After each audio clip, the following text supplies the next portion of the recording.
That's not crazy. I get no. Hey, We got different expectations, but me we and wish Ramon it. was like, bro, 057, you cooking over here. We have to get to that place where we're illuminated in Christ 24/7, 365. I like crime, right? I ain't Don't gonna- say I gotta go prime, All dog. I right, we look got good, I pride. feel good. Even when we talk about that potential, it's pushing yourself literally to the max. Because that's what we're called to do as believers, is bring heaven on earth. Well, fellas, this is super exciting for us to come together, the three of us, making sure I paint this picture in the right way. Ramon and Skull, you guys are like Ace Boon Coon, peas in a pod. Like all three of us obviously played ball together. But from my earliest memory, you guys were like homeboys, like thick as thieves.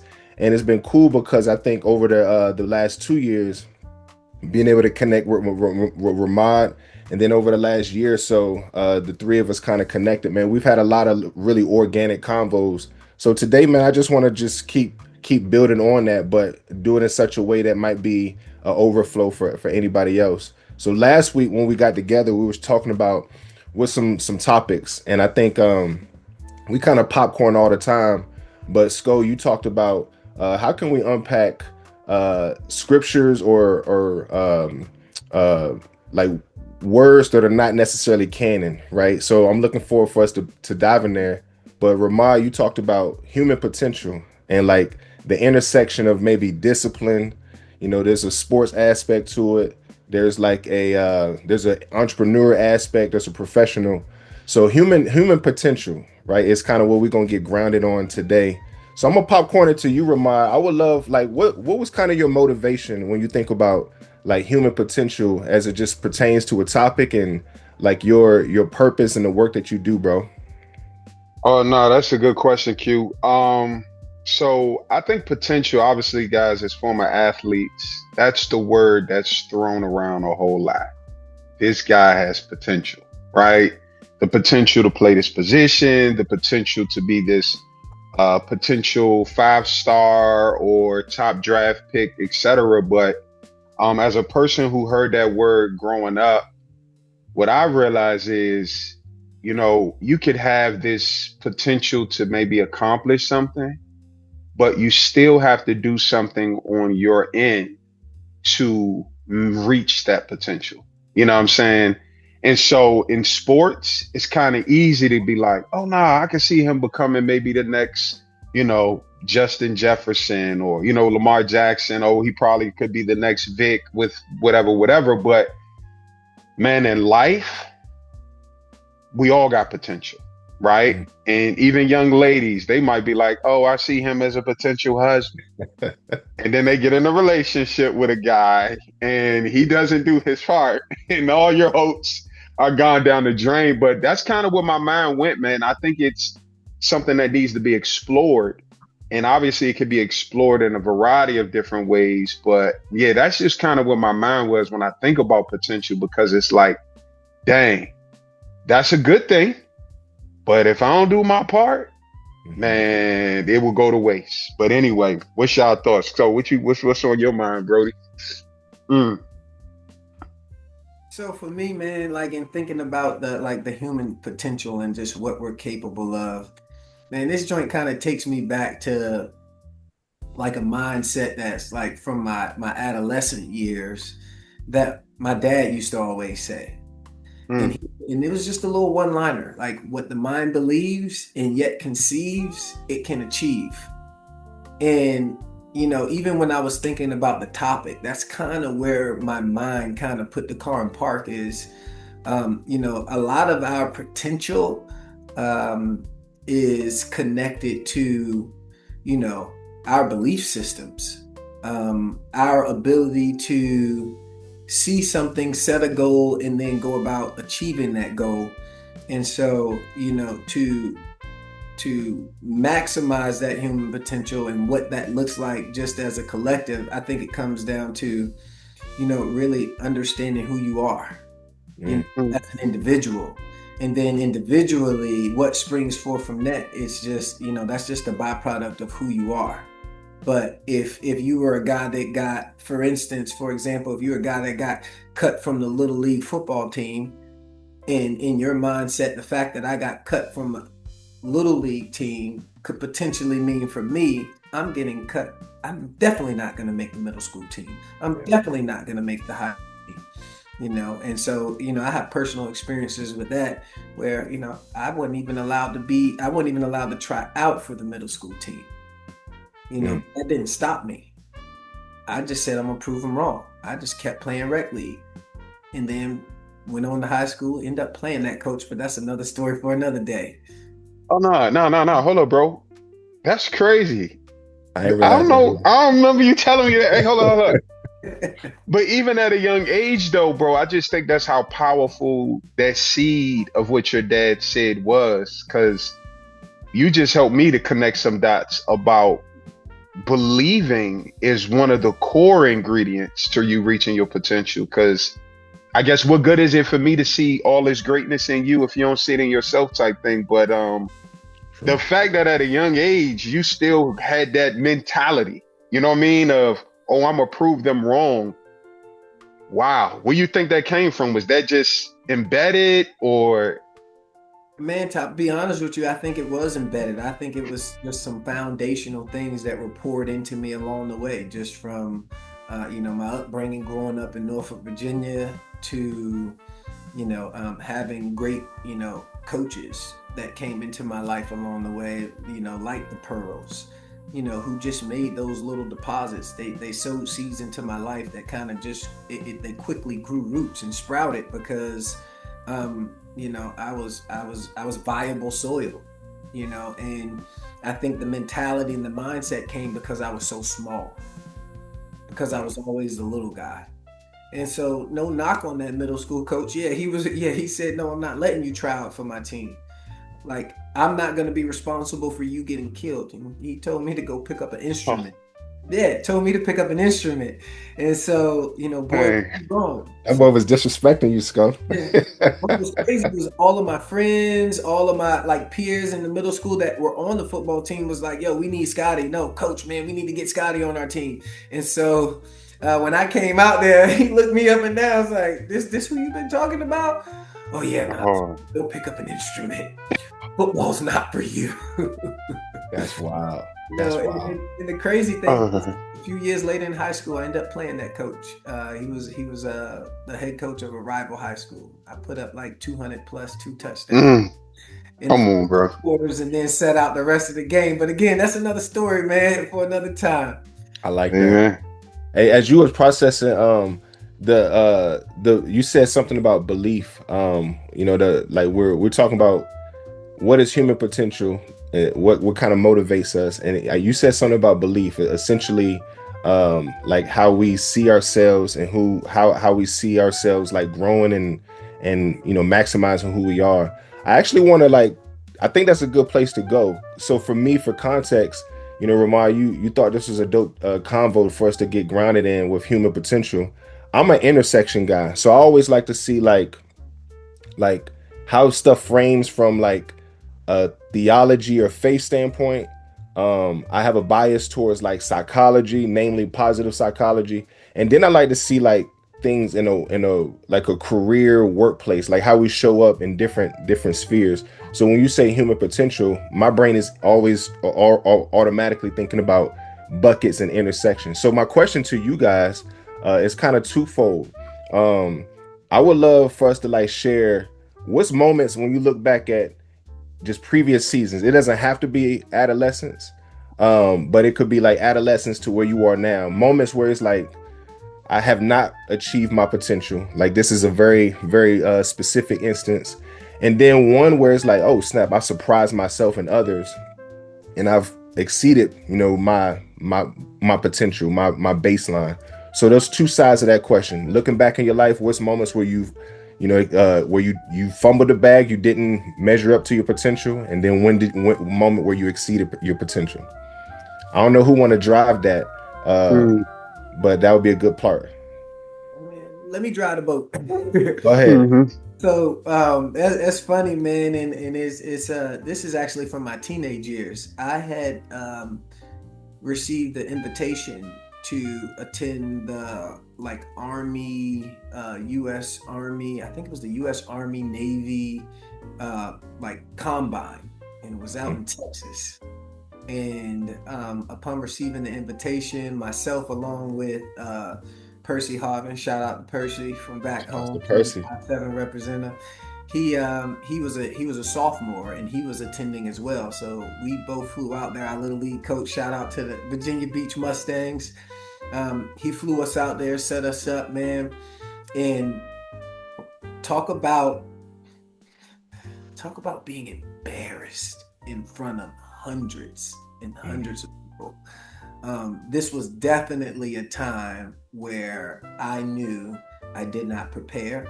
I did not know what I was supposed to do to be ready. All the while I was thinking I was going to run a 4-4 sub 4-4 easy money. It's going to be a light day.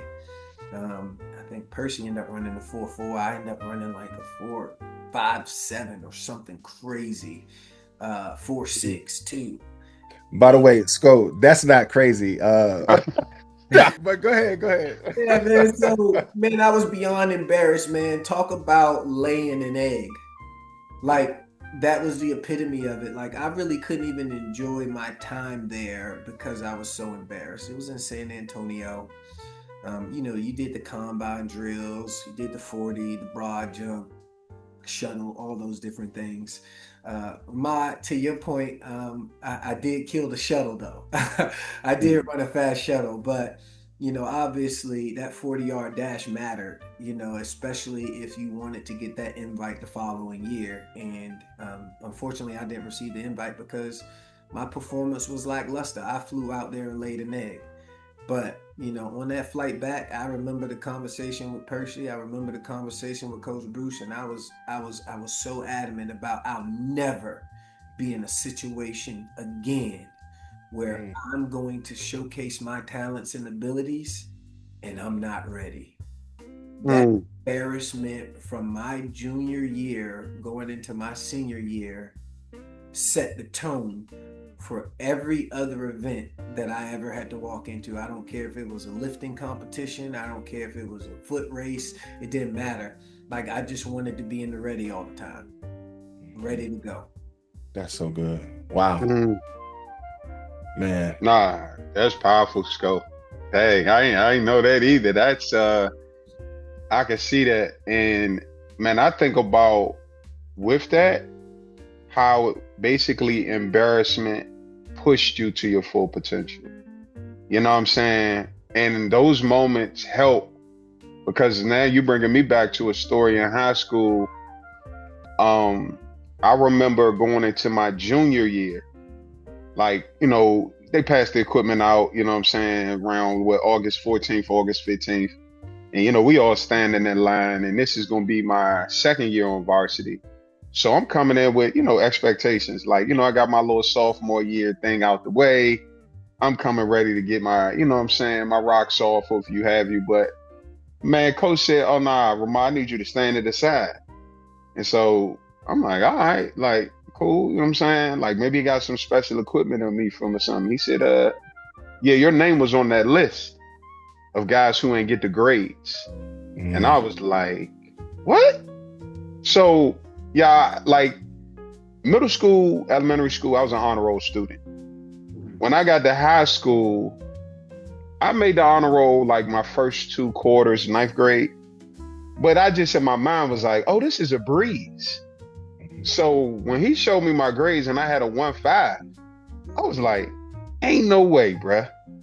And I think about, just sitting out of all the training camp, y'all, and the first 2 games. I remember finally when I got this grade change or whatever like that, he was like, "Are you good? You can play now." And so, I showed up, and literally, I think I got that notification like 2 days before the 3rd game of the season. So, I'm just thinking like, it's just football, bruh. The first play I go out there, he put me at DN, bruh, most embarrassing moment, bruh. Like, I went up the field, right? And I thought I had strength. And so this dude, he had his hands inside my chest. Y'all know how that go. I tried to like, I was thinking I could pick him up and like throw him. Bro, when I went to do this, I went straight on my back, bro. And Mm. it's right on their sideline too. So they clowning me. Then the worst part was the next Monday when we was watching film, they was like, let's look at this footage right here. Coach getting all, see, the thing about it is nobody knew that happened during the game because it's on their sideline. Yeah. Bro, on camera, bro, it just looks so bad. Who is this at the bottom of the screen? Just like, Oh, dang. So, bro, Oh, that actually helped me going into my senior year. Because Coach came and had that meeting with me. He was like, you know why you was getting pushed around like that? And he was just like, bro, you skipped all the training camp, this, that, and third. So by the time you showed up, you was out of shape. And that was the thing about preparing that I yeah. was like, bro, I never want that to happen again. So again, this quote unquote second year varsity guy just thinking he could just walk out there. Oh, bro, that joint destroyed me, bro. And I was like, Mm. nah, that ain't gonna happen again either, dog. You know what I'm saying? But yep. Man, that's so Mm, good. They caught you on candid camera, Mod. You Andy, got on bro. camera candid. Andy, Coach, I remember Coach always said the eye in the sky don't lie, man. don't lie. It don't lie. Mm-mm. Yo, so for me, y'all know this about me, but I don't know how much context I shared. So I would say it's kind of like my biggest failure, where I didn't live up to my potential, I should say, is rooted in my experience at JMU. So from a perspective, I redshirted my freshman year, but my redshirt freshman year where I actually played, I wasn't a starter, but I was heavily in the rotation. And so at that time, I think so Moats was starting and Hassan was starting. But I was in the rotation with both of those guys, and we had a really good defensive line. Like got JD Skalinsky, Sam Daniels, Damo. It's a number of other guys. Uh, Barrow. I don't know if you guys remember Barrow. John Barrow. Baranowski? Yeah, bro, that's Baranowski. Yeah. OG. He was he used to wild. call me One Eye Willie.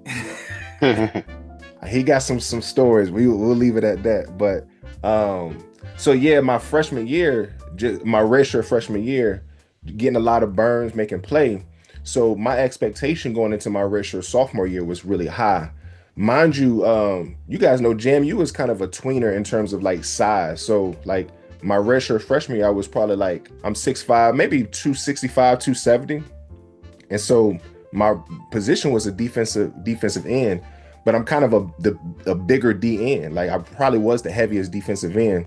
So Hassan might have been maybe 250, most 235, 240. So I'm like the bigger one. So I was in between, and I don't think I had the strength to play three technique, like on Sam Daniels, John Barrow type level, right? So I'm contextualizing this. So going into my sophomore year, like I felt like I regressed, like folks like Shelton, like his senior year, he actually elevated above me as a speed rusher. So he between Moat starting, having Hassan, and then Shelton being kind of getting most of the backup snaps, and I forget the other guy's name.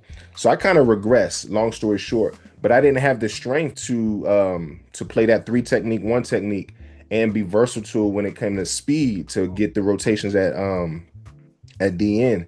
So I saw myself like not getting the playing time that I expected. I expected to like be more entitled. I expected to start, to be honest with you. So I had a lot of resentment, a lot of frustration with myself, but it showed up out of like being cold to my teammates. I was just a butthole, man, for lack of better words, to my coach and my teammates. But behind the scenes, though, going into that the next year, would have been my red shirt. It would have been my red shirt junior year. The offseason, Coach Durnan, he was like, "Look, man, you got to make a choice if you're gonna be DN or D tackle." And so I was just so committed to being a defensive end, and I don't know why. And behind the scenes too, I had so much beef with your coach, Ramon, Coach Malone, that it was a point where Coach Price and Coach Mickey was like, "You should probably think about being on the O line." And I just was like, my pride was like, nah, I want to gain all that weight, yada yada yada. I want to be six packed out and yada. But looking back, I should have listened, bro. I probably would have been much better as an offensive lineman. But anyways, I made a commitment in the offseason. Like, look, if I'm gonna play defensive end, I got to lose about 15 pounds. My speed, if I'm gonna be bigger, I have to have the same, if not better, speed than somebody like Arthur Moats. And I had a really good offseason. So you talking about going from like 260, like from my red shirt freshman year, 265 to maybe my red shirt sophomore year, I was probably like 275, 280, right? So no wonder I wasn't as fast. But going into my redshirt junior year, people don't know this. I got down to 250 and I got substantially more stronger. And I clocked my 40 at like 465 at the highest. So I was on a mission my redshirt junior year, but my attitude. So I had a all season training was phenomenal. So we're going into spring camp and I got kicked off the team. So last day, you guys know we had stations. Um, the story is like we made it around to like the fourth station with Coach Price, and so it's like me and Moats are like the first two in the head of the pack. I don't know if you guys remember the station, but it's a bag drills. You're going over, and so behind me was Damo. For whatever reason, he kept kicking the bag. And so, like, he's behind me. I didn't even know what was going on. And Coach Price was like, Damo, get off the bag, yada, yada. He was like, I can't stop kicking the bag. Quantrell, he's slowing me down. I'm like, I like Kurt. I immediately stopped the drill, like stopped in the middle of the drill and grabbed this dude. And I kept myself from like swinging, but it was like an altercation. Like, guys, we in practice. And I physically disrupted practice because I had such a short fuse. And I think I just built all these expectations for myself and not being where I wanted to be. And behind the scenes, I was doing what I needed to do physically to get my body and give me the physical tools, which if I would have just made it to spring ball, it would have been some trouble. But my pride kept me from reaching the fullest potential, and my anger and my self-control. So I tell that story. I don't know if a lot of people know that. And, I've always struggled with my emotional intelligence. But going back to that moment in life, that drastically has changed how I approach business and family and just where I am now, because that self-control, you can do all you want in terms of developing and investing in trying to develop your potential. But it's small things that God is going to test you with in terms of like, all right, bro, you got to have to overcome la da da da da. And that was my self-control, my pride. So yeah, I tell that story. I don't know if you guys got reactions, but that was my story of not living up to my potential.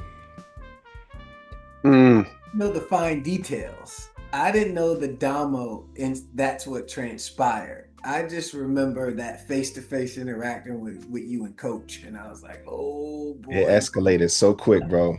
Why I disrupted my bag drill, kept arguing. Stations, you rotate every like what 2 minutes, and in between the stations, you got like 20 seconds to run to the next station, like rest time and then run.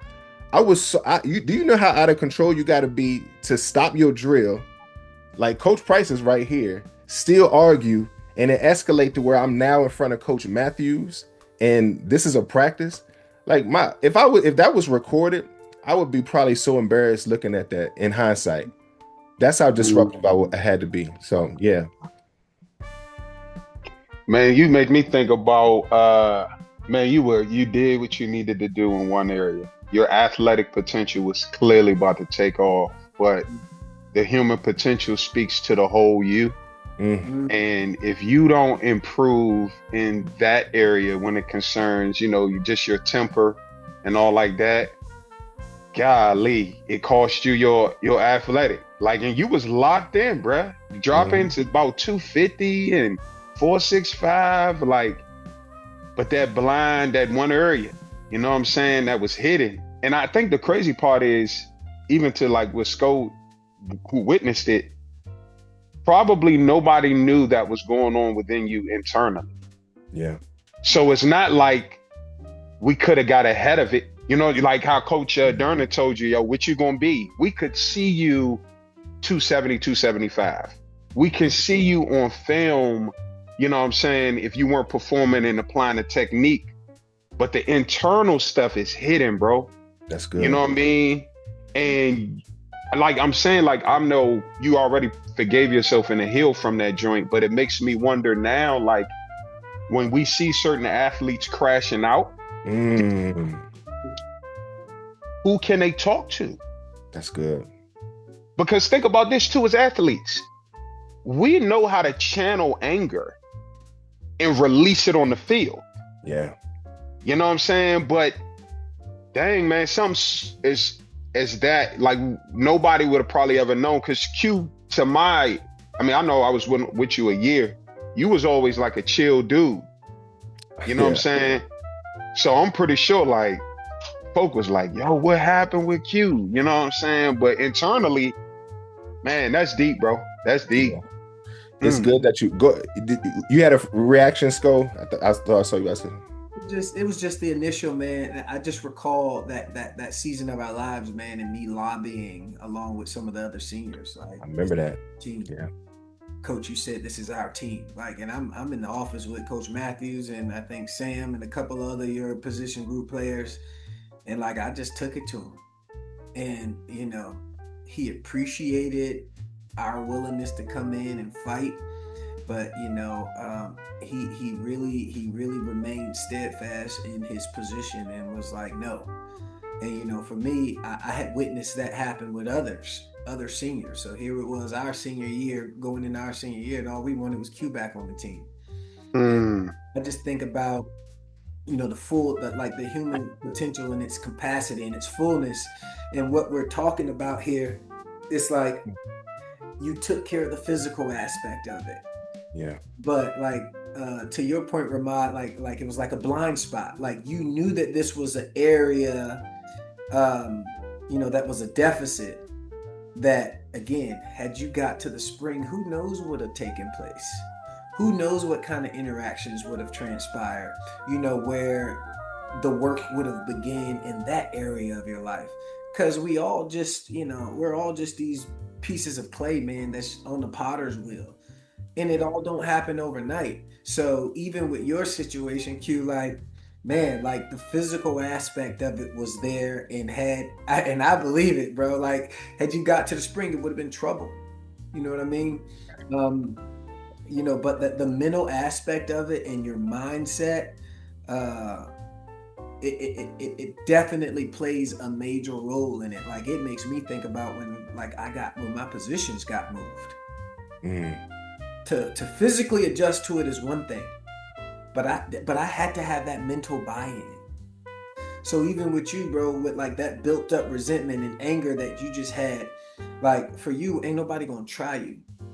right. You're coming from where we come from, and it ain't just about the 757 areas anywhere. But like if you came up in an area where people tried you, you gotta carry yourself with a chip on your shoulder just to get to the bus stop. You know what I mean? Yeah. So I totally can see where you're coming from, and it also speaks to you at the age that you were at. We were still developing, we were That's still good. learning, we were still growing.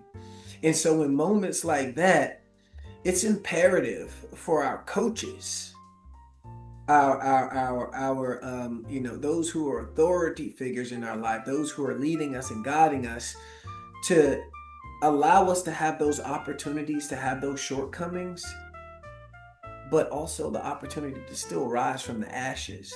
And it's instances like that along the way where there are many people who didn't get that opportunity, Hmm. and then there's others who did get it. But ultimately the journey was the journey, and you got what you got out of it. But the desires of the heart were the desires of the heart, and I know that you've healed from it, you've grown from it, but it's still one of those things that it's like, if I went this route, or if I would have went about it this way. And there's nothing wrong with that. You can reflect, but you ain't got to get stuck, or be stubborn out about it. Hmm. No, it's funny, Sco. One, I forgot y'all lobby. So one, I appreciate that, bro, because that brings joy to my heart. Because what Mm. you guys have learned over the last 2 years is probably taken So I was what 19, 20 years old. Um, bro, I went in the wilderness for probably like 8 to 10 years. Like I ain't want nothing to do with football. So I appreciate that because that helps facilitate healing.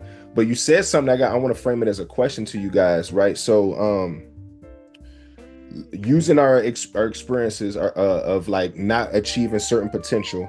Sko, you made an example of the like Coach Matthews saying being rigid in that moment of like, nah, bro, I ain't letting this knucklehead back on the team. For me personally, that was like the best thing that ever happened. Like in hindsight, at the moment it sucked, but losing, your chance to finish your football career, to really achieve potential as a Division 1 football, like that was the best thing that happened for me. Looking back at 38 years old, because I can imagine like 15 years later there'll be opportunities that I would have like felt more entitled to or not being mature to steward. So I have a question for you guys with that same framing, given like how there's been moments where you've learned from not fulfilling your certain potential. I'd be curious from y'all's vantage point, how does it apply to you guys in like your own worlds of work, like the work that you do, or a better or from a different context of like what problem do you think we should be focused on solving, like in our areas, in our territories, when you think about helping somebody else achieve their potential? Does that make sense as a question? I was going to ask you, run that back, frame it again, bro. I was Yeah. following you. Yep. So all three of us kind of share moments where we fumbled the bag, where we didn't achieve said potential, but we can capture that as lightning in a bottle. In what shape or fashion for you all do you see as opportunities for like you personally that you can now like be a change agent for somebody else, to help them achieve their potential? Or when you just look at the world and of work, what are some opportunities to help like leverage your past experience of not fulfilling your potential for other people? Mm. So, man, picking up on that, what I realize now, y'all, is principles are principles, right? Mm. They work if you apply them. You know what I'm saying? And I didn't know that years ago. It's when I look at the consistency of people who, let's say, have defied the odds and went on to be massively successful, even what Sco mentioned earlier about what his dad told him about what the mind can conceive and yet believe it can achieve. I see that, oh yeah, everybody who did something major, they faced something in their life where they were going to be challenged with some level of whether or not they're going to continue to believe in themselves. You know what I'm saying? And they pressed through. But when I look back at my experiences, just me not taking care of my responsibilities as a student, it's crazy that happened in high school and that ended up happening to me again in college. It's, hold up, when you're not taking care of that area that you might despise or think is not that important. Now I look at it and I could tell a story in real life, identify, oh, that's what defeated me. And I can take those lessons. And even if I ain't get the victory, I know with certainty I can get in front of somebody if I'm coaching them, if I'm speaking to them. Oh, no, bro, this is the solution. You know what I'm saying? What is it? 2 + 2 = 4.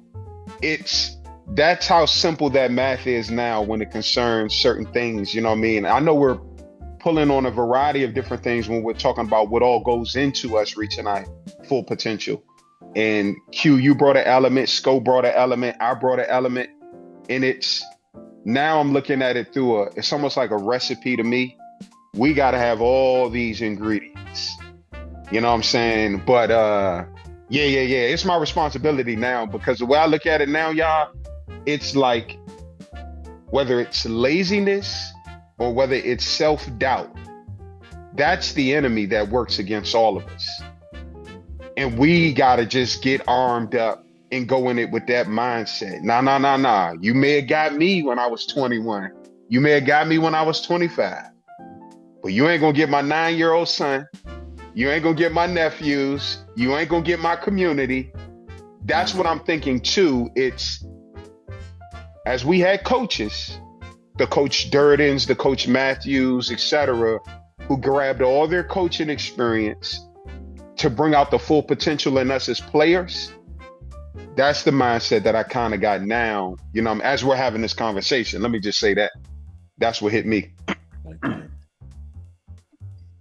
For me, it's like looking back, not even thinking so much as about the youth experiences, but more so now with and I think it's something good about the now part of it, because it's about the journey. Like Q, it's about the journey. God, it's about the journey. For me, it's about the journey.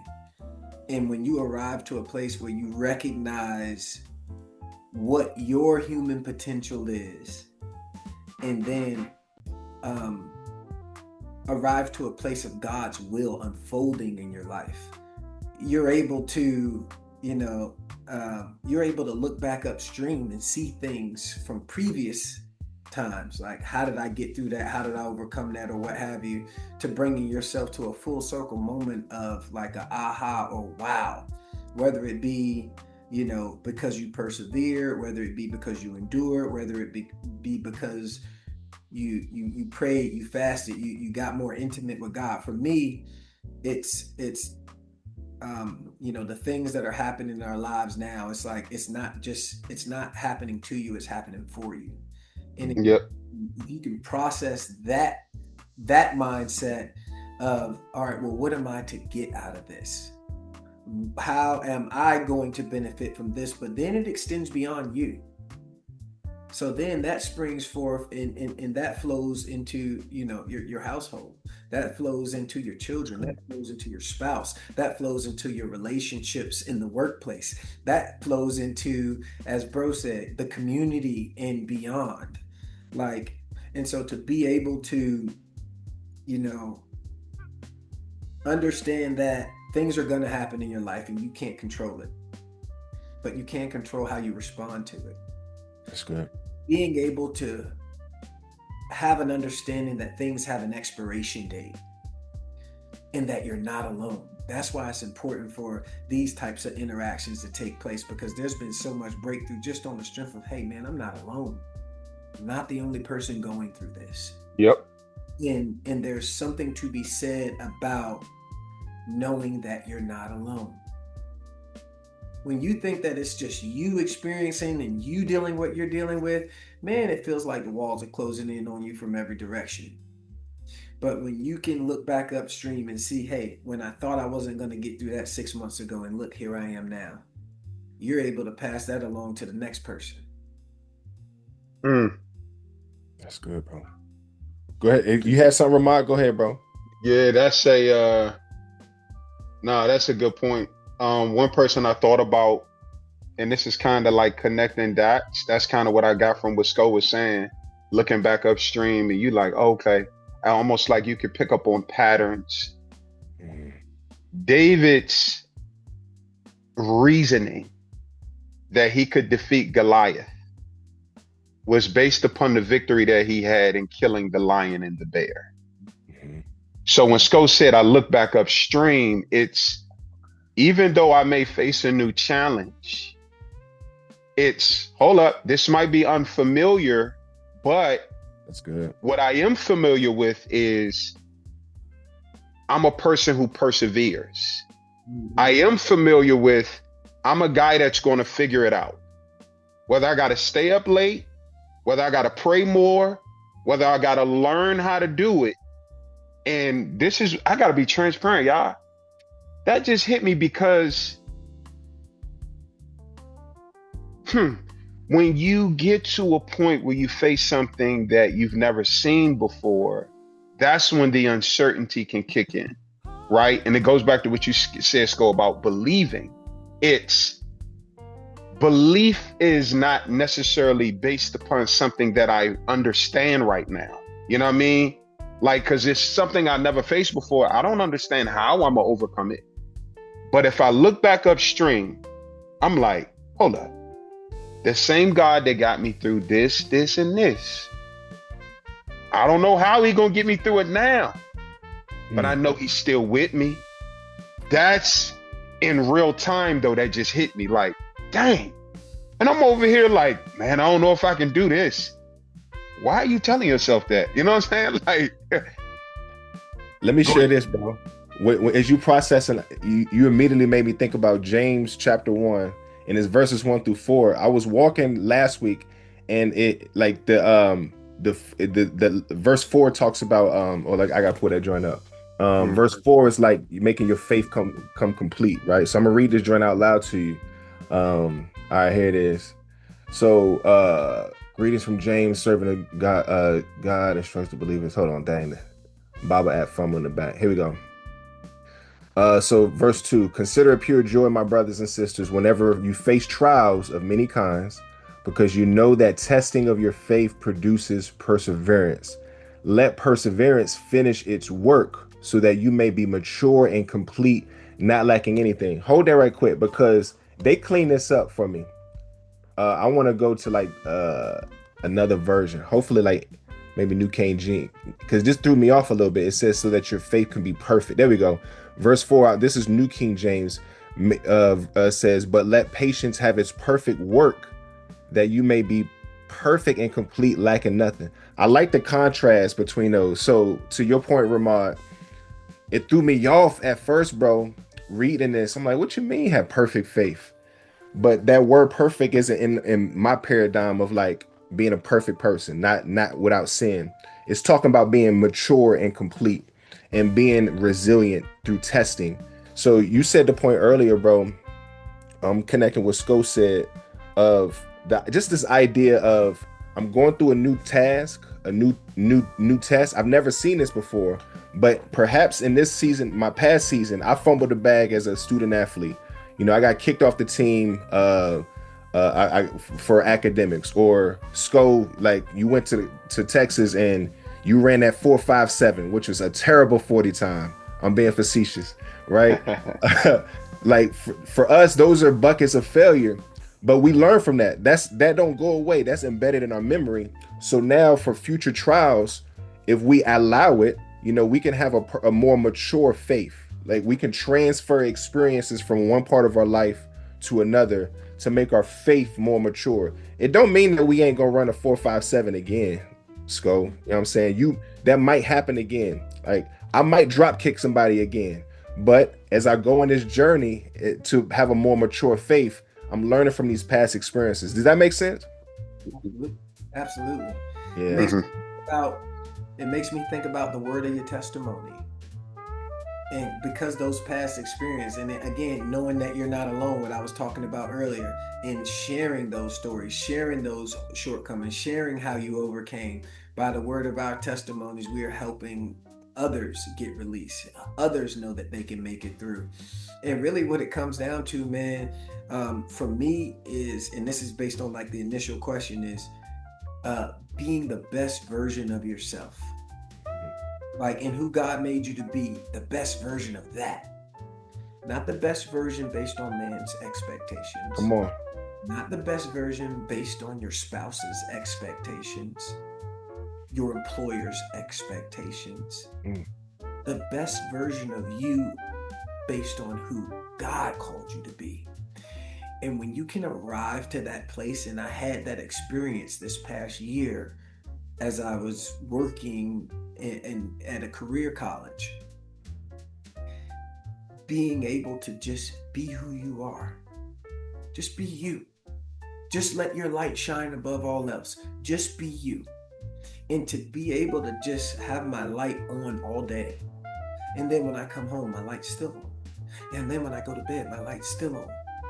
So wait, this illumination in Christ thing is more so like a 24/7, 365. It don't matter how my flesh feels. I'm going to bring my flesh into subjection. I'm going to crucify my flesh. Like literally, like being told, take up your cross daily. That's a part of being the best version of you. Mhm. God called you to be. And so, for me, that's where I'm at on my journey, on my pilgrimage. It's being the best version of me that God has called me to be. And so a major part of that is me just yielding. I was late on our thing today just because I yielded to some complete strangers. I knew I was on the clock, but I yielded in the moment. Okay, Abba, have your way.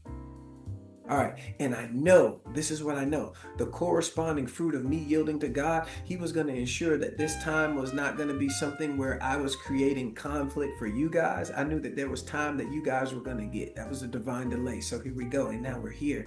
But ultimately about being that best version of you. Q, at the time at JMU, you know what? Physically, the best version of you, JMU was about to witness it. But they seen a version of you that still needed to be cultivated. They seen a version of you where, although there was so much wheat growing in your life, there were some tares that was trying to choke out that wheat. And had they opportunity to get to the harvest, we would have been able to separate the wheats from the tares and see the best version of you. And so moving forward is, well, how can we display that in our lives? How can we ensure that through our speaking engagements and through our platforms that God has given us, we ensure that other leaders don't make those same mistakes? Because yes, as an adolescent, we are going to make mistakes along the way. Yes, as a young, dumb adult, we're going to make mistakes along the way. But where is the grace as those mistakes happen? It's important. It's important for people to know that there's grace. It's important for people to know that there's opportunity for reconciliation. Amen. Amen. You know, one thing too, as you were talking, Sko, and it's kind of connecting the Q, joking about that 457. I think the interesting too about that whole potential talk too, guys, is, you know, my potential isn't your potential. Mm-hmm. Like, bro, it would have brought me complete joy to hear 457 after I ran 40 yards, right? And what I heard too was, man, your standards for yourself in that area was higher than ours, right? But imagine this though. This is what I'm thinking about too, this whole potential thing. Let's go to Jacksonville. There's a guy, Travis Hunter. To this day, I know he got hurt this past season. When you think about his peak potential as a football player, is it going to be on defense or is it going to be on offense? You know what I'm saying? Because obviously, he defied the odds by being the first two-way D1 athlete, you know what I'm saying, in our time. You had others who did it, but they ain't have full-time reps on both sides of the ball. You know what I'm saying? Prime played a little both sides in the NFL, but it was packages. You know what I'm saying? Charles Woodson was a guy in college. But here's what I'm thinking. It's removing athletics, even in the space we're in now. If I can categorize human potential for us in the form of being an influencer, it will be a failure. All right, here's the parable. He gave one 5 talents, one 3 talents, another 1 talent, right? In my mind, if he gave me 5 talents, but I only used 3, I didn't reach my human potential. You know what I'm saying? So, bro, as you was talking on letting that light shine 24/7, it's wow. It takes a lot of effort and concentration, but it's suppose your peak potential according to the gifts God has given you says, well, yeah, you won a Grammy. Most people never win a Grammy. But if you're the guy who says, nah, I want you to win a Grammy. You have the potential to be a New York Times best-selling author. You have the potential to have such and such subscribers. You have the potential to be a minister of the gospel. Now I'm looking at this joint totally different because it's like, hold up, God. I can't even pat myself on the back, guys, just for selling 1 million books. Because where's your fruit in these other areas. But Mm. again, overall, it's human potential. I'm talking about obviously career stuff, but when God is like, I'm thinking about God looking at the fruit on our lives. What does he say? Any branch in me that bears fruit, the Father prunes that they may bear much fruit.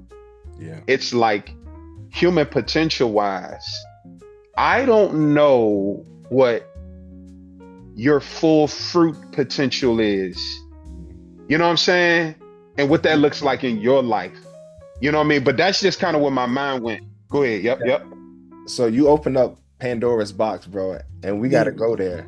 So I saw scope perked up, and I think we here. So here's my question, right? So it's funny that you talk about and these are all good things. Let's make sure we're grounded in a very mature way to contrast. I think we have to definitely be careful when we say human potential and what we can necessarily see with our eyes. Because going back to that parable, he had 1 talent, 3 talents, and 5. It's ironic that the scripture used talent. It's actually a form of currency. But for us, it's helpful to hear the word talent, because if I got 5 talents, and I'm gonna use 3 because my brain can't think of 5. Let's Hmm. say I run a 4.57 like Skull. I got the speed. Let's say I jump, I don't know, I jump super high. I got a 40-inch vertical. And let's say I'm super strong. I don't know, like Ndamukong Suh. I bench press 600 pounds. But hypothetically, I didn't really leverage all 3 of those talents. Maybe I leveraged the speed and the power. And I don't know, this is probably a poor example, but maybe I just leveraged the speed and the power. I didn't use the strength in whatever position. Is that a failure? Like, using that in a different area, like if I have the ability to write great books, to be a public speaker, maybe I have leadership ability in the corporate world, but I'm a middle manager. I work at the UPS as a regional manager. Did I not reach my max potential? I don't know, but I think that it's important for us to contrast what we produce versus what God has actually called us to. Because I'll say this here, if we use Jesus as an example of potential, Jesus was a thought leader. Like, his ideas, like he grew up like hearing the word. Like, he was around synagogue and around Pharisee. He grew up, so he's intelligent, even though he didn't have formal training as a I don't, what do they call him, rabbi, right? So he has the rabbi thought leadership, but he also has charisma to influence other people. He also has like a leadership that he could manage an organization, like if he wanted to. So if you think about Jesus's life, he had crowds of people, but he stuck around the 12. The expectations for some of his disciples was for him to actually be a national leader. Like, the Jewish Messiah was said to lead Israel as a nation. He didn't do that. Like, so in terms of potential, that wasn't filled as a national leader of groups of people. But we all know in hindsight, his calling was to bring kingdom on earth, was to live and die for our sins so that we can have a bridge to accept God and have a personal relationship. They didn't see that back then, right? They didn't see that as the fullness. So if I frame this as a question, like, given what we see as people, when we think about potential, what is that relationship of what we produce on earth versus what territories God has called us to? I don't know if that makes sense as a question. I think it does, but let me just try this, and you guys you talk to me. So if we're basing it on human potential, right? And what you're saying, Q, at what point would we have considered Jesus Mm, having reached his full potential? yeah. Do we come from a place of, well, we'll never finish growing, and the moment that you think you've arrived, you're already on your way down? Or do Yeah. we come from a premise of seed time and harvest? Because it all doesn't happen overnight, right? So we know what we know about Jesus, early years, but from like 12 to before ministry, we didn't know what happened in between that time. There's a lot that's being said about, he went to learn from all these different, sects of individuals in different nations before he even walked into ministry. But those were seasons of his life where certain deposits were made, certain seeds were germinated, certain seeds were watered, then he moved on to the next thing, and the next thing, and the next thing. And I think about just for us, with our human potential and God being at the helm and our source, we have to understand that there's a grace for the areas where we don't have what we need right now. Come on. So where, when my pro day came around, the harvest came on my 40. But the tone and the mindset of that seed of embarrassment, something that should have been a negative or had the potential to be a negative, something that could have said, man, this football thing ain't for me, man. That middle school coach told me this.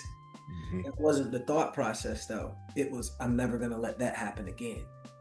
So even in the back of my mind, preparing for my pro day, knowing 22 scouts were coming, I still had that thought in the back of my mind about what happened at that combine in San Antonio, Texas, and I refused again. So the harvest came on the 40 later, right? And it's a mystery of what that 40 time was, man. But what I'm getting at is that your potential is your potential. That's tough. And it's about your season and what it is that's being cultivated in that season. Yeah. You leading up to spring ball, the physical, you had dropped the weight, you had got disciplined, you were getting ready. Bro, I think about you and I when we would go to the OT workouts. And me and Ramad would do these overtime workouts, and it wasn't for then and now. It was for the later. It was to water the mindset of everybody wants to be the best, but not everybody's willing to do what it takes to be the best. It was watering the plant, the seed that was sowed in my life from my little league football coach. Mac, what you doing when everybody else is sleeping? Are you working? When everybody else is on the video game, what are you doing? And so those things echoed. And as those things echoed, it was a reminder of keep pushing because you're not there yet. Keep pushing because you're not there yet. And then you'll find yourself in situations where you get there. And then when you get there, the people that are supposed to help you get to that next chapter, they say something that's contrary to what you were believing all this time upon you arriving. Yeah. Our first meeting, our freshman year as a football team, the first thing that Coach Matthews said to the entire team was, none of you are good enough to make it to the NFL, so get it out of your head. I remember that. That's great. He said that? That word landed on stony ground for me. He said that. Because I couldn't even receive it. It literally, as much as I had respect for this person who had offered me a scholarship, I did not receive that. I said, he ain't talking to me. It literally went in one ear and out the other. It fell.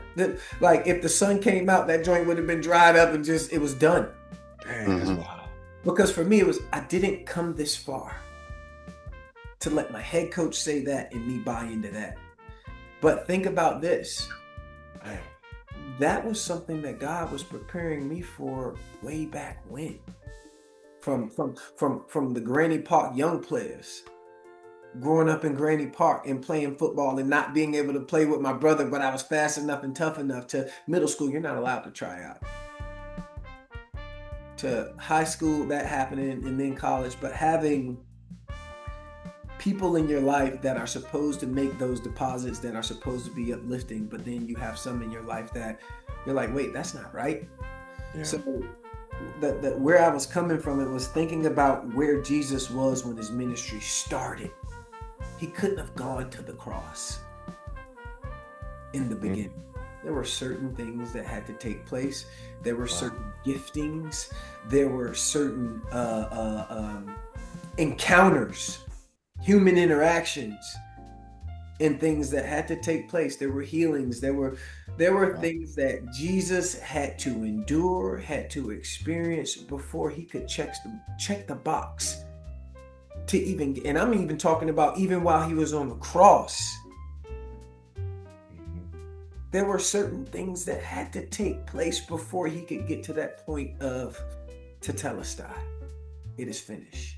And I think for us, we have to understand as believers and as a body of Christ that we have to ascend to that place. We have to get to that place where we're dying daily. We have to get to that place where we're illuminated in Christ 24/7, 365.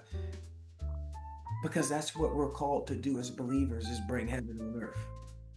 And above all else, they hang on these two things, right? And loving thy neighbor as thyself. Like all of these different things, these parables, these instructions, these mysteries, these insights, it's all left to interpretation, but looking for wisdom and understanding, that comes in time. That just doesn't come overnight. That's why Jesus didn't do it the way he did it. That's why I ran that 4-5 and not that 4-1 or 2 or something like that. That's why that didn't happen. But yeah, man, that's just my thought as you were talking, Q. Where my mind went was like, yo, like, think about how Jesus's journey was. It all happened overnight. We're still gathering testimony. There's still things that needs to happen along the way. But the moment you yield to Abba God, that's when he is able to order your steps every step of the way. If that, because sometimes we take our detours, but yielding to him allows him to order our steps every step of the way. Yeah. Because it's connecting, like, because he understands the things about us that we don't see, and in those trials, tribulations that we go through that we don't want to go through, it's this is the thing, Q. Man, I used to not like this dude Scope, man. You notice what he said about these OT workouts, bro? He's like, his mindset, now watch this. He was trying to help me to adopt a mindset, right? He said that his coach was like, man, while others are sleeping, are you working? While others are playing a video game, are you working? So Q, I had a reputation on campus, man. You gotta ask about me. Bro, I was like the Madden king, right? I was a gamer. Man, I'd be in the room. I'd be in that joint playing the game. Sko would just come knock on the door. He like, yo, Ma, hey, bro, you ready? I'm like, come on, bro. I'm like, come on, bro. We worked out earlier, bro. You ain't sore? You ain't sore, bro? You not sore? Go like, hey, it's OT time, Ma. It's OT time. So I'm dreading it, though, Q. I'm dreading it, like.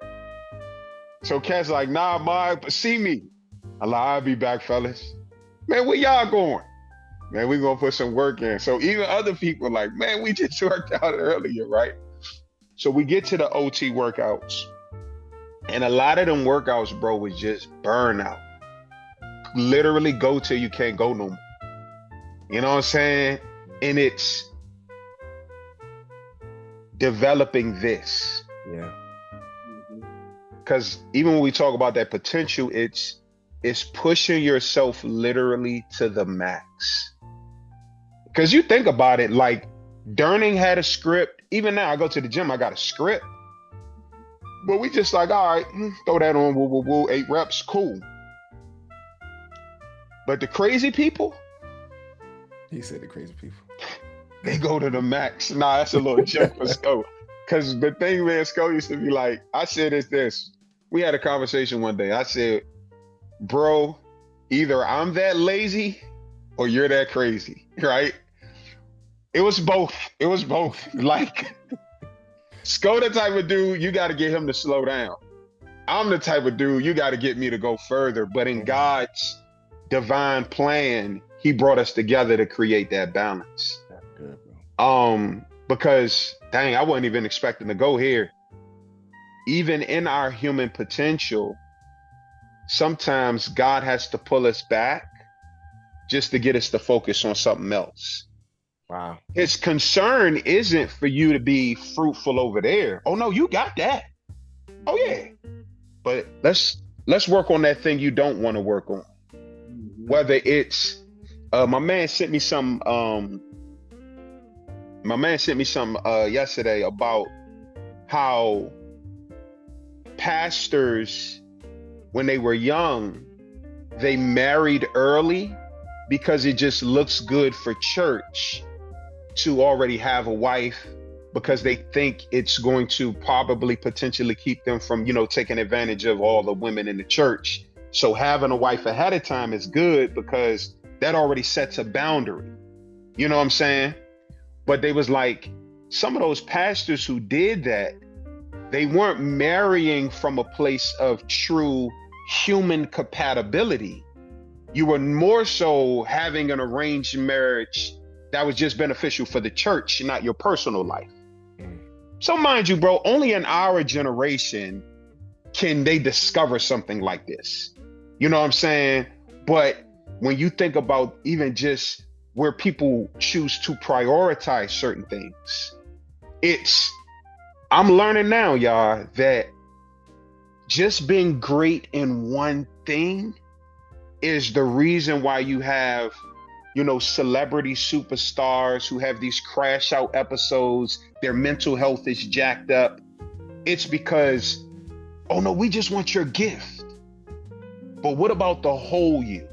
You know what I'm saying? But I'm gonna pull back on that because, like, when Sko was talking, I was just thinking how funny it is, because it's like God needed me to get connected with somebody like Sko to help me to reach my potential, because I was doing the bare minimum. You know what I mean? But on the reverse, though, there were other things where it was like, even if you're great at football, God, like, hold on. To your point, Q, there's some internal things that I want you to focus on, because God cares about the whole us. You know what I'm saying? While the world just like, bro, as long as you can play football, jump in there, Sko. I see that. Yep. Ooh. And you're speaking so specifically to God's nature. Like, and this takes me, as you're talking, Ramad, it just made me begin to think about, Moses and God's people, and with the Pharaoh situation, and let him go. Here's the thing. Parted the Red Sea. At that point, after that, we should be entering into the promised land. We good. Our enemies are behind us. The bad days are gone. But they kept taking laps because they had a lot of the things of Egypt's ways, Pharaoh's ways, doctrine, dogma, religious dogma, all of those things that they brought with them. Those things had to die off. There's things from your father's house, Q, that probably still has to die off. There's things from my father's house that has to die off, your father's house that has to die off. And so many times we find ourselves, and I'll use the analogy like track, we keep taking these laps, right? And there's no need to take a lap. And if you sturbing out on something, then, to your point, stop running the shuttle. Sometimes you gotta stop visiting this one thing and move forward to get to that next checkpoint that God has for you. But it comes back to that whole thing in and of itself of you being the best version of you, but that best version of you is in God's timing. That's not in your timing. Without a question or a shadow of a doubt, Moses and Aaron all was like, hey man, like, we made it. Like, they got rid of they behind us, we won't even see our enemies no more. They're scattered. They've been washed up in the tsunami. And yet still had more to learn, more to do, more to overcome, more to burn off. Had to gain more wisdom, had gained more understanding, and catch this, before they could enter into the promised land, before they could enter into the fullness of what God has for them, before they could receive and experience the fullness of the goodness of the Lord in the land of the living, a lot of that fleshy stuff had to die off. Because it's hard to have that balance and be fleshy at the same time. You can't have one foot in and one foot out. You literally have to arrive to a place where, you got to understand, these jokers, they was led by fire, by night, cloud, by day. Manna fell from the sky. God was feeding them jokers and everything. And they still had work to do before they could enter into the promise. And what was even more wild, crazy, is Moses didn't even get to enter, but that's a whole nother thing. So, yeah. So I want to ground this, kind of like round this out here. I got to hop off in a bit, but it's a couple things I want to ask. Two questions. One, kind of lighten this up, but also two, to kind of like hit a home run for us. I'm gonna ask the second questions just so you can process it while we go to the first question.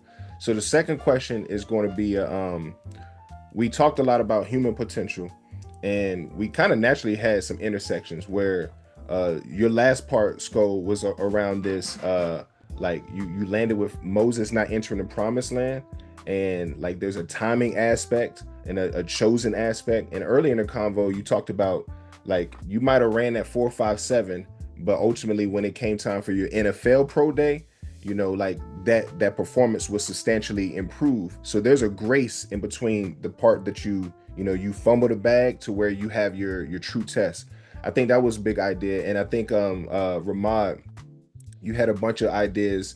I think one that stood out was it was about using other people to help fill the gap. So you and Sko had OT training.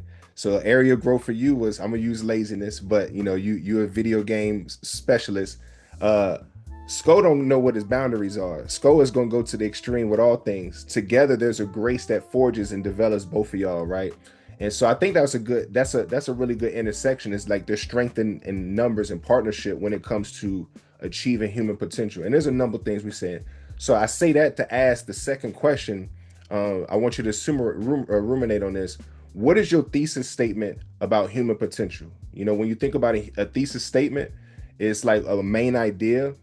It's like, what is your main argument? What is your central claim, right? So think about, your academic thesis statement. What is yours pertaining to what human potential is, just your relationship with human potential? So that's the thesis statement. So while you sit on that, I'm gonna lighten us up. I'm gonna give us like maybe 10 examples. We'll all three go through these, and it's your reaction, your gut reaction. Go with it. I'm gonna name two people, and they're competing against each other, and I use their tagline for motivation pertaining to human potential. All right. So the first one is Michael Jordan versus Kobe Bryant. Michael Jordan is person-fueled competitiveness versus Kobe Bryant's obsessive craft mastery. Which one would you rather have? Michael's competitiveness, Kobe's craft mastery. Which one? Mamba mentality. Mamba mentality all day long. Kobe. Yeah. Kobe. All right, I'm going Kobe too. All right, the next one we got LeBron and KD. So we got LeBron's being able to elevate teams, multiple teams, and then KD's being a pure scorer, just natural scorer. Which one would you rather have? Bron, team elevation. All right, we got Bron. What you got, Sko? That's tough. Yeah. Let me get my personal feelings out of it. You got to. I think I would have to go hindsight. I would think I would have to go LeBron. But it's because of the whole story. Yeah.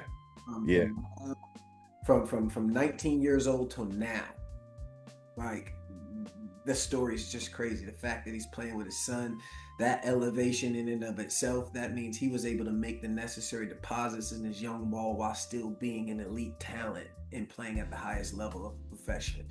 Like, that speaks volumes about a person on numerous levels.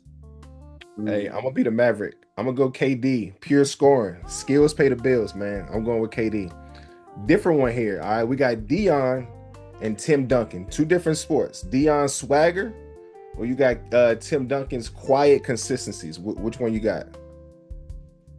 Mm. I gotta go Prime, dog. I like Prime, right? Don't say I gotta go Prime, dog. All right, I we look got good. I Prime. feel good. Mine got Yeah, Prime. man. What you got, How Scott? about you, Q? Man, I think I would have to go Tim Duncan, man. I think it's about that secret place. I think it's something about, that allowing the body of work to speak for itself. Kind of is a way for me. Like, it's like you're a silent assassin of sorts. Like, no, you're not expecting this, but when it happens, don't be surprised. I got you. That's good.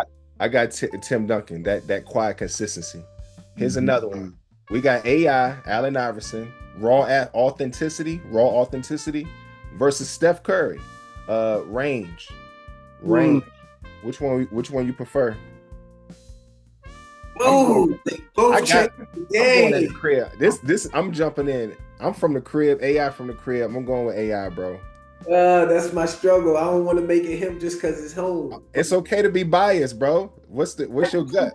I would go with AI, but I'm gonna go with AI because, like, I think AI did something in an era of the sport where it was so frowned upon, but he stayed true to himself.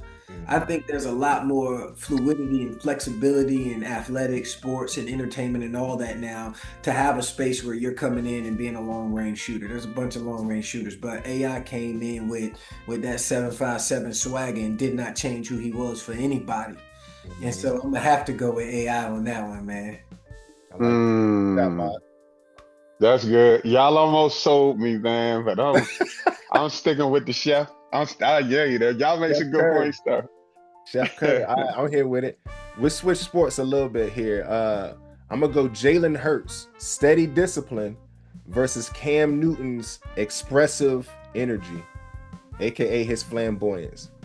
Steady discipline, Jalen Hurts, Cam Newton's expressive flamboyance. What you got? I like Jalen.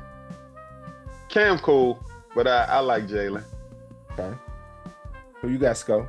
Man, it's gonna be Jalen for me. Not that I know enough about him, but I would say it's just because I think just for me personally is more relatable when it comes to just how he moves and grooves as opposed to being kind of loud and out there with it. Yeah. I'm gonna go with Jalen Hurts on this one too. All right. Let's do 3 more here. I forget what number we at, but I'm gonna go. Let's go. A sport that I'm not too familiar with is boxing. Muhammad Ali, bold belief versus Joe Frazier, relentless pressure. Muhammad Ali, bold belief. Joe Frazier, relentless pressure. Who you got? Ali, Boombaye. Ali, Boomba. I gotta go Ali all day long, man. And for me, I think it was. So we were talking earlier about Q, how you mastered the physical. This joker, Ali, man, he mastered the mental. Like not only could he tap in and take his mind somewhere, but he also get into his opponent's mind. And shift and literally shift the flow of how the fight is gonna go. There had to be a certain level of belief system in him, innately in him, not only in his skill set in boxing, but even mentally with the talents and abilities God had given him for him to be able to speak in such a way like he's going down in 3. Messing with me, he going down in 3. Like, and be able to predict the rounds that you're going to put a guy down. Something about that level of mental toughness. To even be able to stand firm, with, like you said, the Chinese, Japanese, they ain't never did anything to me. Oh, snap. Why I got a problem with them people? Like, he stood up. Yeah. the champion of the world, got stripped of his titles, all of that. Like somebody that can be bold like that. Nah, man, like I think we might be related. Mm-hmm. That's facts. Who you got, Mod? Man. Let me say this about Ali. To Sko's point, I think you brought home a good point because that goes to show how much of a student of the game he was. Because even in the Rumble in the Jungle, he switched up his approach, even though he still talked trash, but he understood also his limitations. He wasn't going to be able to just go blow for blow, but he literally waited. That's intellect, like understanding what you're doing. That's remarkable. But I gotta throw a curveball in there with y'all only because this is the weakest part of my life skills right now. I'm gonna go Joe Frazier because God wants me to be more relentless. So if I want to pick up a trait at any stage of my life, I need to be more Joe. But Ali's the greatest though, but God has been dealing with me on being more relentless. So that's why I'm going Joe right now. It's just a seasonal thing. Yeah. I was gonna say the same thing for me is the relentlessness because they fought 3 times, I think, at least 3 times. So that shows you about Joe Frazier's willingness to kind of like bring him to the tips of the margins of Ali's ability. So Ali's the GOAT for sure. Joe Frazier is that relentlessness. All right, I got 2 more. All 4 of these people that this is coaching world, right? All right, we got Coach K from Duke, structured leadership versus Phil Jackson, Zen leadership. You got the Zen guy and the structure guy. Who you going with? I'm going to say, that's tough. That's tough.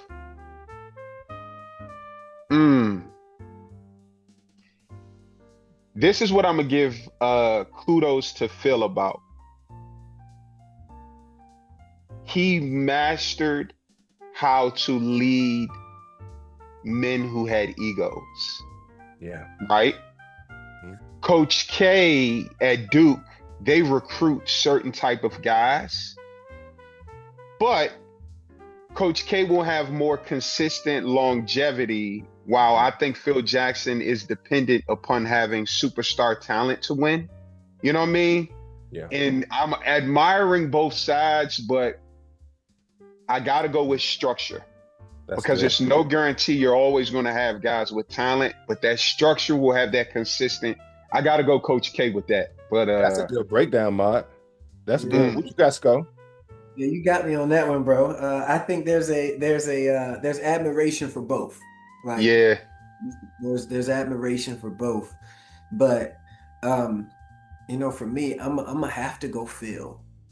I think that to be able, it's not like you said, and to be able to handle players with ego, but understanding that he dealt with all types of different players, right? Yeah. He even knew how to reach the role players. He even knew how to reach a Dennis Rodman. He. That's right. Yeah. So with that being said, like I would say Phil, because there's something about that Zen mindset of him being cool, calm, and collected. I remember seeing this thing on TikTok. I don't know if it was Kobe or if it was no, I think it was AI. I think it was AI, where during the game, AI coming down court, bound to do what he do, and he go and they always play this thing on TikTok. It's like you'll hear Phil Jackson, Michael, lock him up. Yep. But that subtle word makes me think about, the last few seconds of that Richmond game in 08. When I look to that sideline, all it takes is somebody that wants the best for you, that believes in you, man, that takes stuff to a whole nother level. Because I was supposed to get what I could get and step out of bounds. But I had a coach that believed enough. Phil Jackson believed enough in his core group of guys that we can take this, and you got to think about that. He was able to keep those teams together for years. That cluster, that core group of guys, that's the Zen master. Cats is getting titles now because they jump in ship and say, "Hey man, which way you going?" Taking my talents to South. and we not gonna win 1, 2, 3. But Yeah. the reality of the situation is to do it. I've got a level of respect for anybody that can keep a core group of guys together and achieve greatness. Mhm. That speaks volumes to me, not only just about your coaching ability, regardless of how athletic and the potential is, because those guys had egos and they were able to stay on the same team. Mm. Mhm. He was able to get them to fix their eyes and fix their focus on the one common goal. We're here to win titles.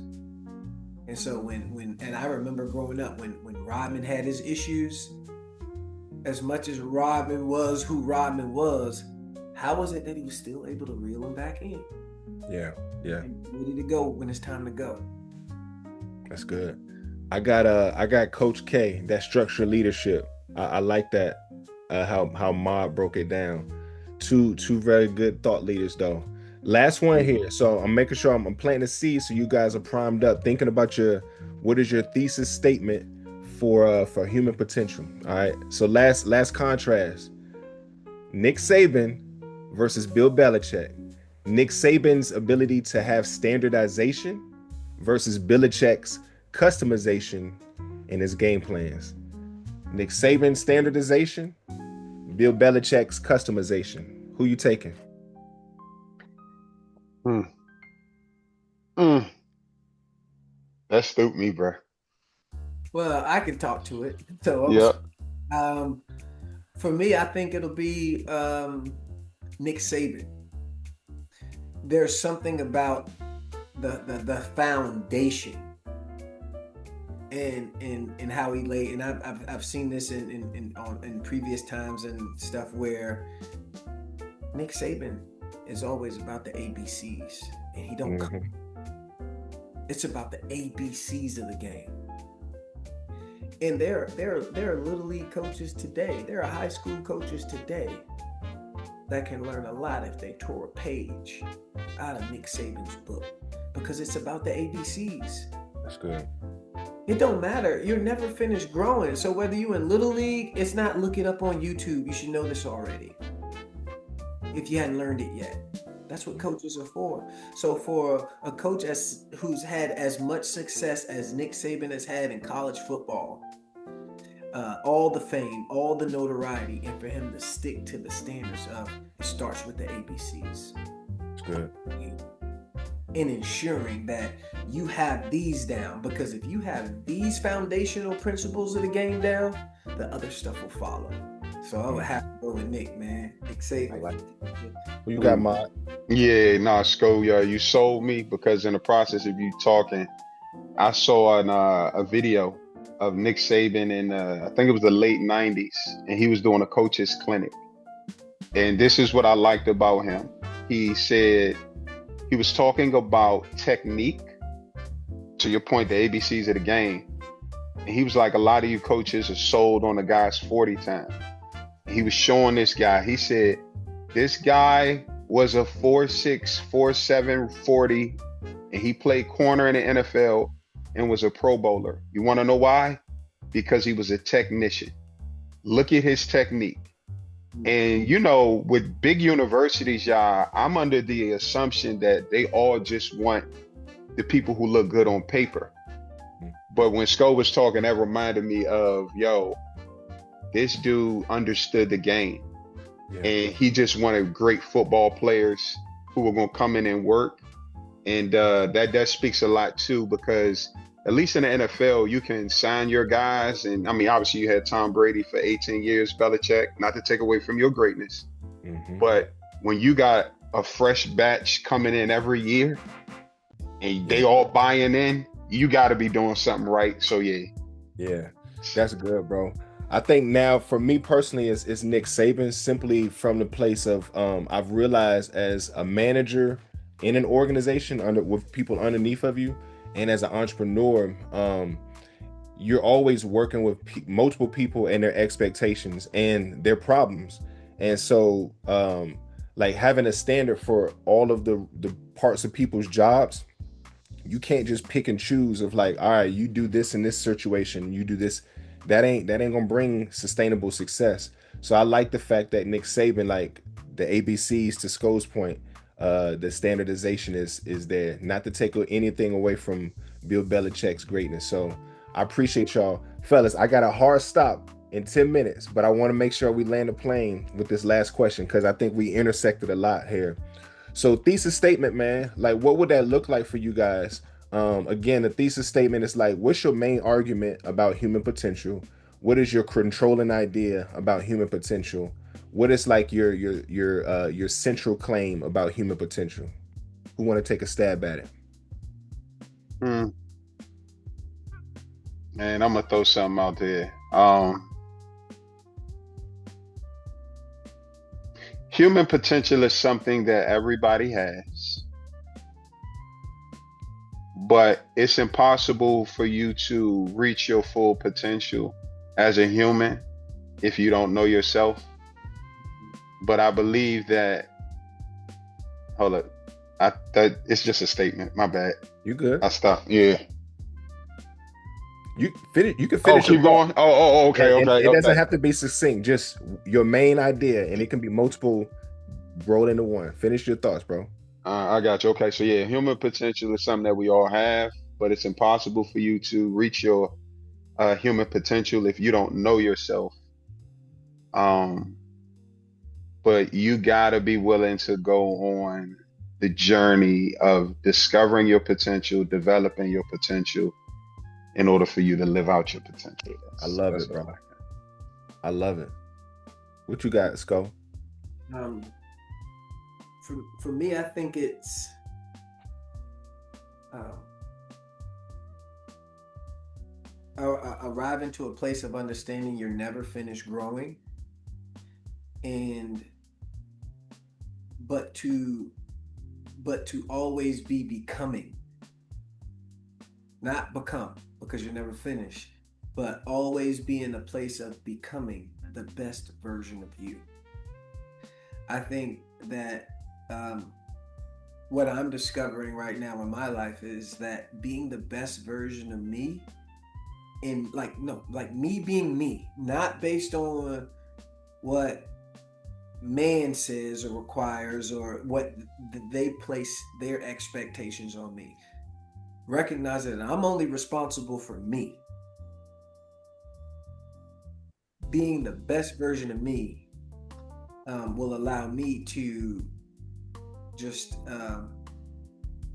really even, ascribe to the thought of reaching a full potential.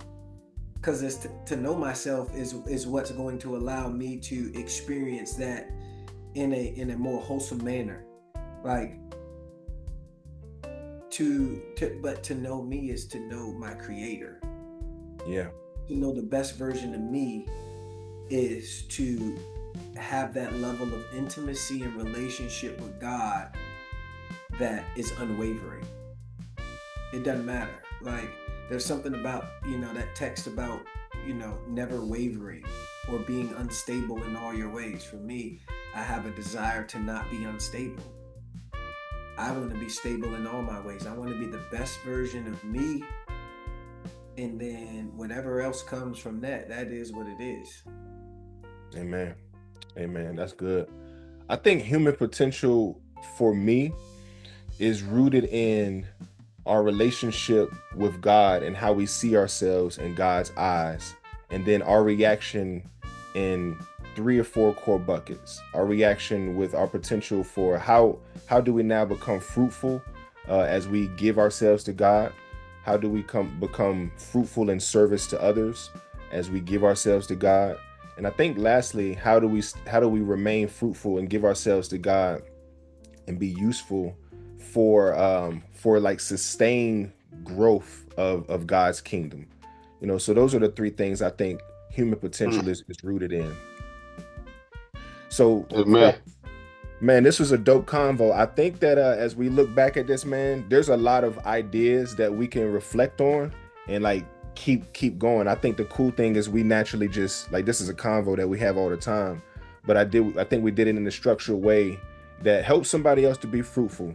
So Ramad, I appreciate you championing this topic. Skull, we about to get into some theology pretty soon, bro. I feel like I gotta study in order to have the next convo related Oh, to non-Canaan scripture. So, hey, we gonna dive in, fellas. But yeah. here's what I'm gonna land the plane. Stay on camera before we hop off. Anybody tuning in, we just pray that you guys have a blessed one. Hopefully, these conversations were a blessing to you, and y'all be blessed. Peace.